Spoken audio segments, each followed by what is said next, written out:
Pagkagising ko nga pala ay tinupi ko na yung kumot ko. Tinatabad pa nga akong bumangon kaso nga lang naisip ko na hindi nga pala ako anak ni Henry C. Saka na ako tatamadin bumangon kapag anak na ako ni Henry C. Kumain nga lang pala ako dyan at pagkatapos kong kumain inaligo na ako.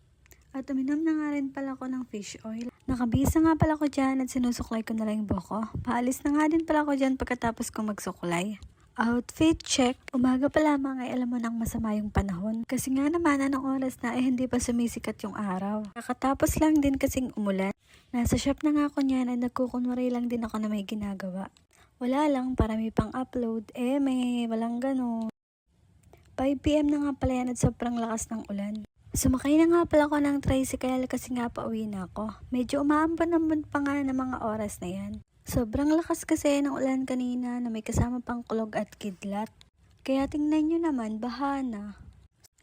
Medyo madulas nga kaya dahan-dahan lang. Hinahanap ko pa nga yung susi kasi nga hindi ko makita. Ang tagal kong hinanapin pala nakasiksik lang sa bag ko. Pagdating ko nga pala naligo na ako at nagpahinga na rin pala ako.